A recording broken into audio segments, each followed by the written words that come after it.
um,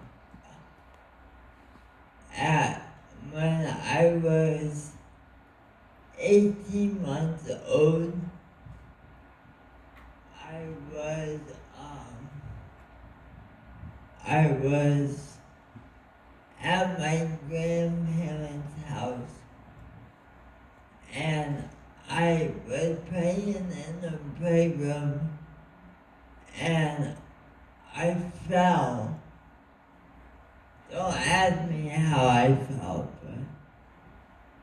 but I fell, and then my mom was working 2 jobs, so she picked me up that night, and then when we got home, she invited, she put she put me to bed that night, and she saw a bump on my head, but she didn't think anything of it. She woke me up that morning, and I was unresponsive, so she ran me to um, the Fremont hospital, and then they drove me from the Fremont hospital to the local St. Regis. Sorry, I'm nervous.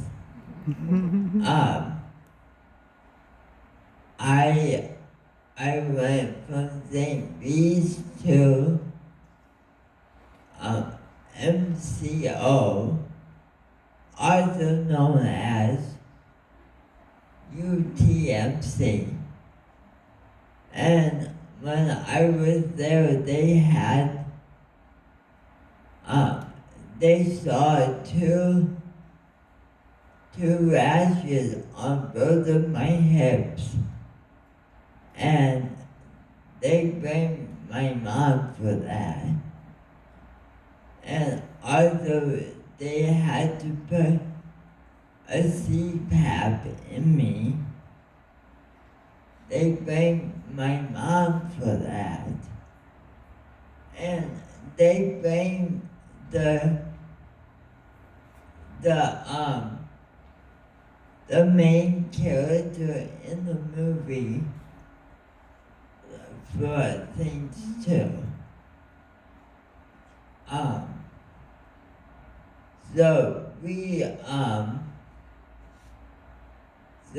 she was my mom. So let me slow down. So the children's services took me away from my bio mom. They put me in the foster care system, and so my mom hired a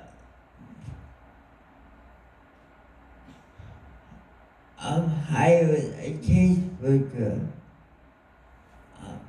and then that same caseworker was helping my adopted family at the same time. That caseworker told my mom, she lied to my mom and said, "Oh, you will get him back, and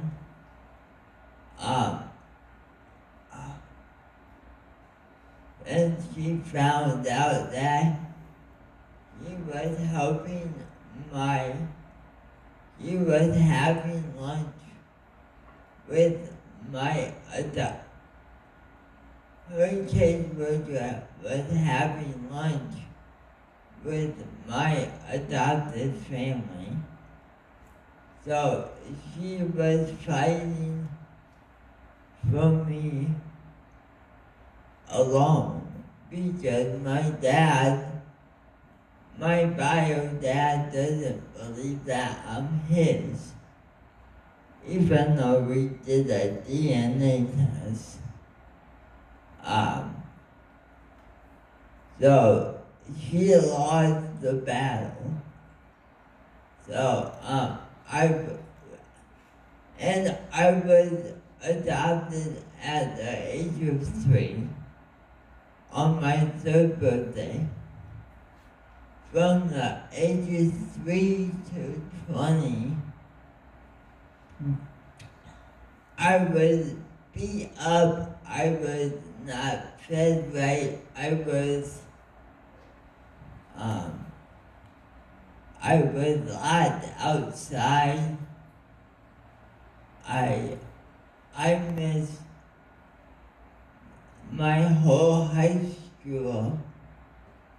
I went to school, but I never could do anything else because my adopted parents didn't let me. So through high school, I lived in a cage. And then when I wanted to move out, they were like, well, you can't live with a friend. You don't have any strength. You don't have any willpower to help yourself. So I went along with, so they invited a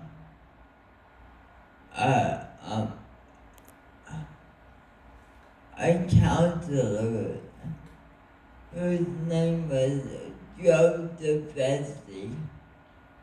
He was working for Grady, so he came over to test me on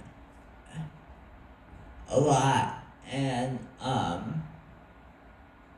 then I missed one question, and that question determined whether I could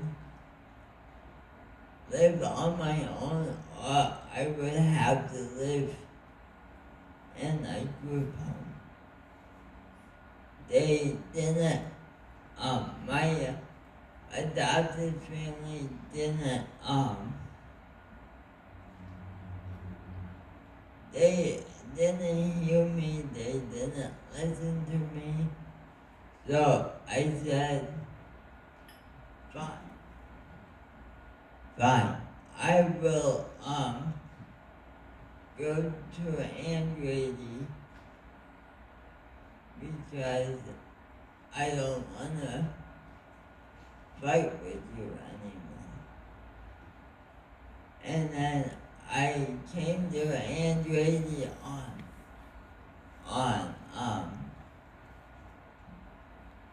February 14th,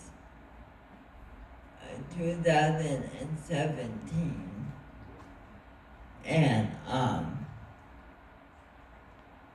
And every day after that, I felt like a human being. I was free. I was out of the cage. And then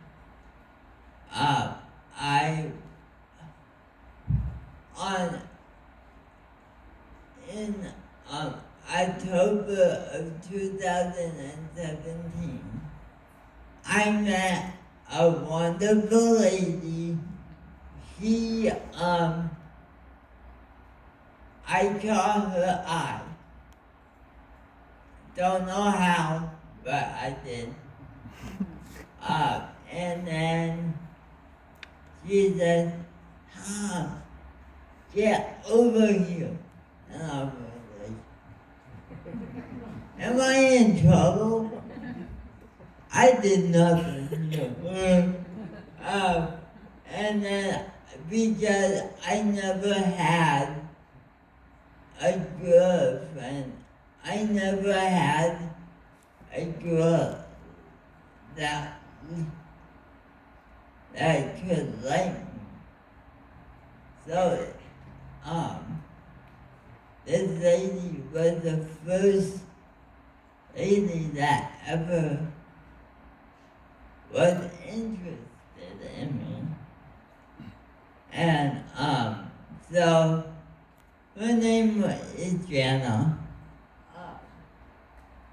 As you can see behind me, she's beautiful. But I met her at Aunt Grady the same year that I moved out. It was a perfect timing. So I went down to respite every morning and every evening. We laughed, we giggled, we had a good time. And then a couple of months later, in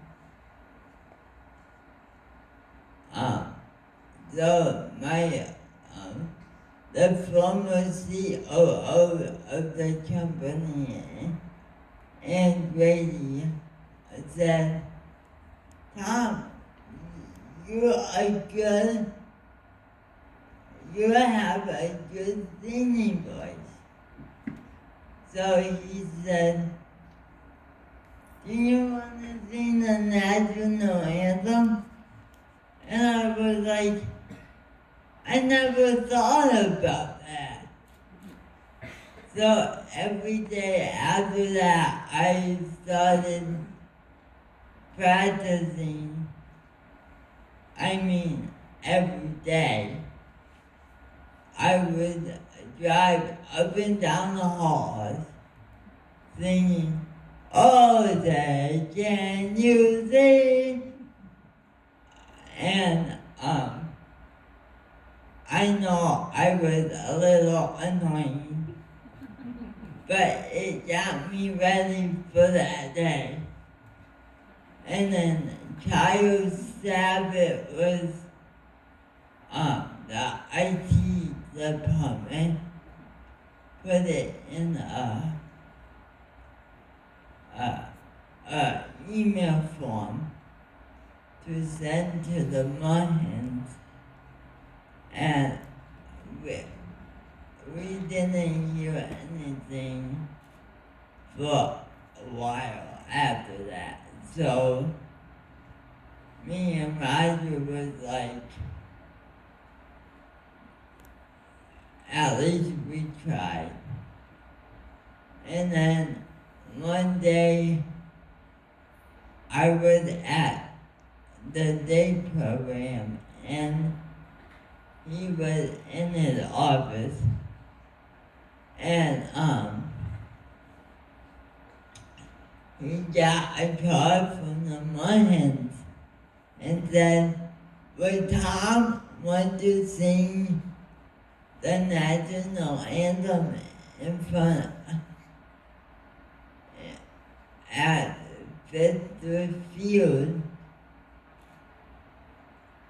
before a noon game?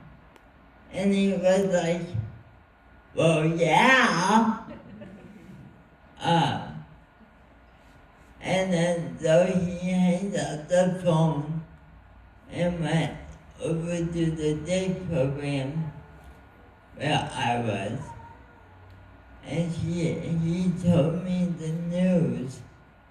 And I mean, I strained my freaking head off. Up and down the hallways, all around.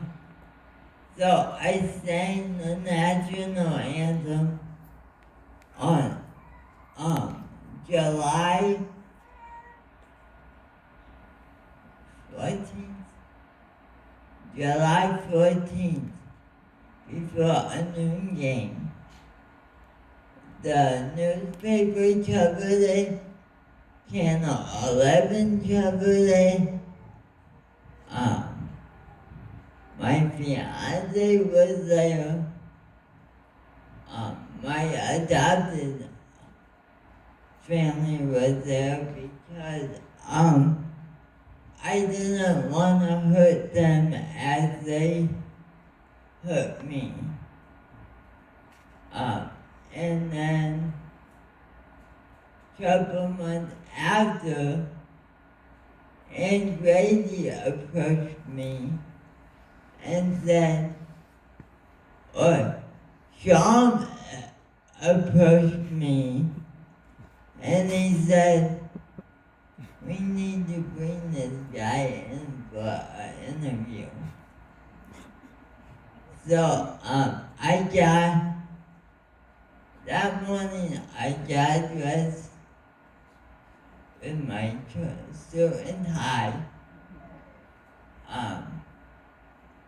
And I went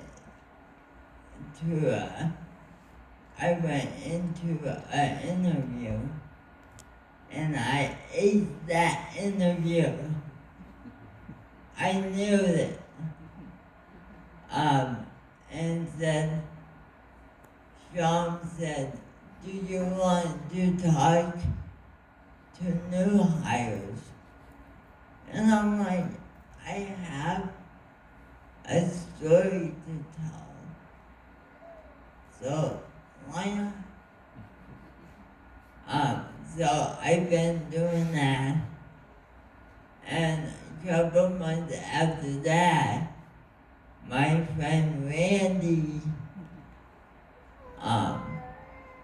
he got hired at the center. He came to work at the center. We started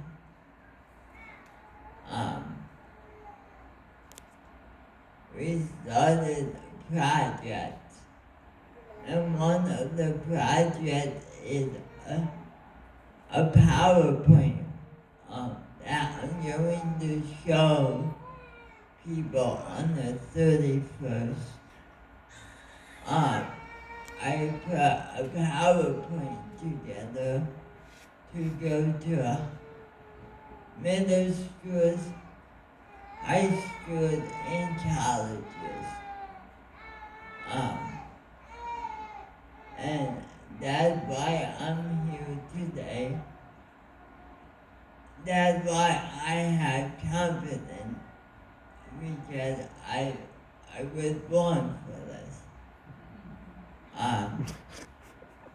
Grab your popcorn, grab your pop, sit back, and enjoy the show. Thank you, and talk to you after.